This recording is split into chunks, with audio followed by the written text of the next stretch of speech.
The live TV, सच सबसे आगे।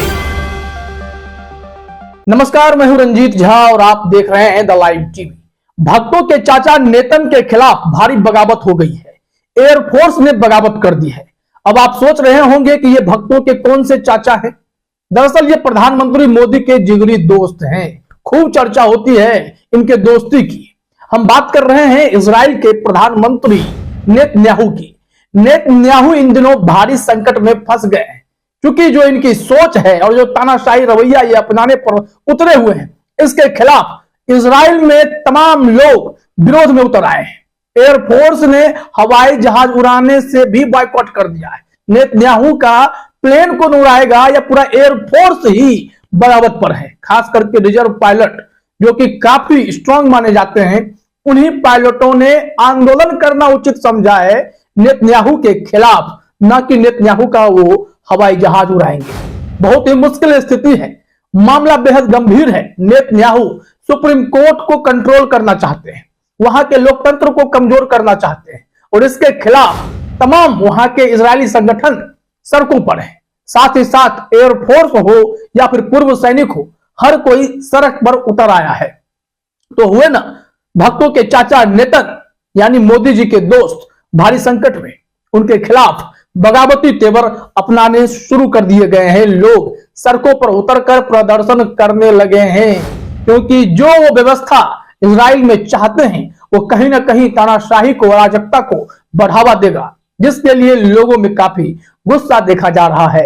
इस मामले में प्रशांत टंडन ने एक ट्वीट किया है। इंडिया टुडे की खबर को शेयर करते हुए Israel reserve air force pilots refuse to serve as pressure mount on Netanyahu. और ट्वीट में उन्होंने लिखा है कि मोदी जी के एक और दोस्त संकट में हैं। इजराइल के प्रधानमंत्री बेंजामिन नेतन्याहू की स्थिति यह हो गई है, इनके जहाज को उड़ाने के लिए पायलटों ने बॉयकॉट कर दिया है। मामला वही है जो इधर है, सुप्रीम कोर्ट के पीछे लगे हैं, जिसका जमकर विरोध हो रहा है। भारत में भी सुप्रीम कोर्ट को बार बार हमारी सरकार चेतावनी दे देती है कि कोर्ट सरकार के काम में दखल ना दे, लेकिन सरकार अगर तानाशाह हो जाए तो सुप्रीम कोर्ट दखल नहीं देगा तो कौन दखल देगा। और जो ये भक्त हैं वो नेतन्याहू के भी मुरीद हैं। जब इजराइल और फिलिस्तीन के बीच युद्ध चलने लगता है तो ये लोग ट्विटर ट्रेंड कराते हैं कि we stand with Israel, we stand with Netanyahu. और वो नेतन्याहू जो फिलिस्तीनियों का खून बहाने से बाज नहीं आते। और मोदी जी की दोस्ती की मिसालें यहां दी जाती हैं। आज वही नेतन्याहू इजराइल में ऐसा कानून लाना चाहते हैं, एक ऐसे नियम को लाने जा रहे हैं जिससे वहां का लोकतंत्र खतरे में पड़ेगा, जिससे वहां सुप्रीम कोर्ट के पावर को सीज किया जाएगा, उन्हें कंट्रोल किया जाएगा। इसका ही पूरी तरीके से विरोध हो रहा है। हम आपको बिंदुवार तरीके से बताएंगे कि आखिर मुख्य मुद्दे क्या हैं और क्यों रिजर्व पायलट ने बॉयकॉट शुरू किया है। दोनों बातें, इसके लिए आप अपने स्क्रीन पर जरा दैनिक भास्कर की यह खबर देखिए। दैनिक भास्कर ने हेडलाइन में लिखा है, एयरफोर्स के रिजर्व पायलट्स का ट्रेनिंग से इनकार, पीएम के जुडिशियल रिफॉर्म्स का विरोध बढ़ा।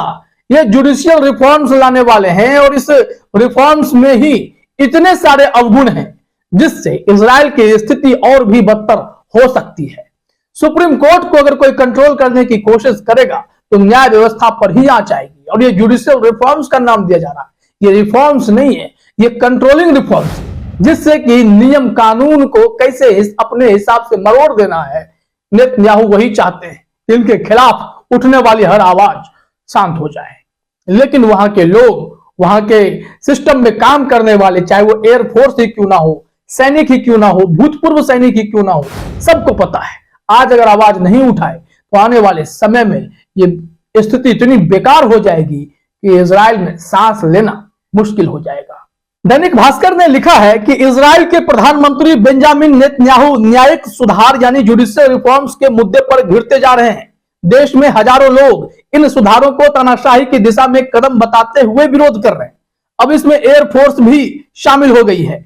इजरायली एयरफोर्स के रिजर्व पायलट्स ने स्पेशल ट्रेनिंग में हिस्सा लेने से इनकार कर दिया है। कुल 40 में से 37 रिजर्व पायलट्स ने कहा है कि वो ट्रेनिंग के बजाय जुडिशियल रिफॉर्म्स के विरोध में होने वाले प्रदर्शनों में हिस्सा लेंगे। अब यहां पर नेतन्याहू को जोरदार झटका लग गया। वो कभी उम्मीद नहीं किए होंगे कि सिक्योरिटी सिस्टम से जुड़े हुए ये रिजर्व पायलट भी प्रधानमंत्री की बातों को इनकार कर सकते हैं, पीएम के फैसले का बॉयकॉट कर सकते हैं, पीएम द्वारा लाए जा रहे जुडिशियल रिफॉर्म्स का बॉयकॉट कर सकते हैं। लेकिन इजराइल में ऐसा हुआ है और इसका असर दुनिया पर भी हो सकता है। जो भी जुडिशियल रिफॉर्म्स के आड़ में सुप्रीम कोर्ट या फिर लोकतंत्र को कमजोर करने की कोशिश करेगा तो असर दुनिया भर में देखने को मिल ही सकता है। बताया जाता है कि जिस रिजर्व पायलट ने नेतन्याहू के खिलाफ बगावत कर दी है वो काफी पावरफुल है और सरकार इन पर भरोसा बहुत करती है, क्योंकि ये F-15 उड़ाने वाले में से हैं। ये एयरफोर्स इतनी अहम है कि इसके बारे में दैनिक भास्कर ने जानकारी दी है कि 69 यूनिट कितनी अहम है। इसका अंदाजा इस बात से लगाया जा सकता है कि 2007 में इस यूनिट ने सीरिया के न्यूक्लियर रिएक्टर जमींदोज किए थे। फिलहाल यही यूनिट ईरान और सीरिया में ऑपरेशंस को अंजाम देती है। ईरान के आतंकी संगठन हिजबुल्लाह के खिलाफ हमले भी यही करती है, यानी काफी पावरफुल है और यही पावरफुल एयरफोर्स अभी नेतन्याहू का विरोध कर रही है। अब चलिए मुख्य मुद्दे को भी समझ लीजिए, किन कारणों से यहां पर विरोध हो रहा है, क्योंकि जानकारी यह भी है कि पूर्व सैनिक भी बगावत पर उतर आए हैं। कहा जा रहा है कि मुख्य रूप से 3 फैसलों का विरोध हो रहा है। पिछले महीने इजराइल सरकार ने सुप्रीम कोर्ट को लेकर एक प्रस्ताव जारी किया। इनके पास होने पर इजरायली संसद को सुप्रीम कोर्ट के फैसलों का पलटने का अधिकार मिल जाएगा। इसे ओवरराइड बिल नाम दिया गया है। अब अगर यह बिल पास हो जाता है तो संसद में जिसके पास भी बहुमत होगा वह सुप्रीम कोर्ट के फैसले को पलट सकेगा। लोगों का मानना है कि इससे देश का लोकतंत्र और सुप्रीम कोर्ट कमजोर होगा। पॉइंट नंबर 2 देखिए, इजरायली सरकार समलैंगिक और अल्पसंख्यक आबादी के खिलाफ डिस्क्रिमिनेशन बिल ला रही है। इसमें डॉक्टरों और प्राइवेट कंपनियों को अधिकार होगा कि वो उन लोगों को सामान, सेवा या इलाज ना दें जो LGBTQ+ समुदाय या अल्पसंख्यक हो। मतलब तानाशाही की ओर बढ़ता हुआ कदम है। और तीसरा मुख्य बिंदु देखिए, सरकार वेस्ट बैंक या पश्चिमी किनारे से फिलिस्तीनियों की बस्तियां मिलिट्री की मदद से हटाना चाहती हैं। यहां वो इजरायली लोगों की बस्तियां बसाना चाहती हैं। इससे संघर्ष और बढ़ेगा। एक बहुत बड़ा खतरा फिलिस्तीन के आतंकी संगठन हमास के हमलों का भी है। इसका भी विरोध किया जा रहा है और इसका नेतन्याहू को कैसे फायदा होगा वो भी जरा अपने स्क्रीन पर देखिए। बताया गया है कि इस प्रस्ताव के पास होने पर जजों को चुनने वाली कमेटी में ज्यादातर सदस्य सत्ताधारी पार्टी से होंगे। इससे जजों की नियुक्ति में सरकार का दखल बढ़ जाएगा। सरकार के मन से सुप्रीम कोर्ट का डर ही खत्म हो जाएगा। मतलब देश तानाशाही की ओर बढ़ जाएगा और इस वजह से सरकार के ही सिस्टम के तहत काम करने वाले रिजर्व एयरफोर्स के पायलट ने बगावत कर दी है। अब नेतन्याहू टेंशन में हैं, यानी भक्तों के चाचा और मोदी जी के दोस्त काफी संकट में दिखाई पड़ते हैं। फिलहाल इस वीडियो में इतना ही। आप सभी का हमसे जुड़ने के लिए बहुत बहुत धन्यवाद। द लाइव टीवी, सच सबसे आगे।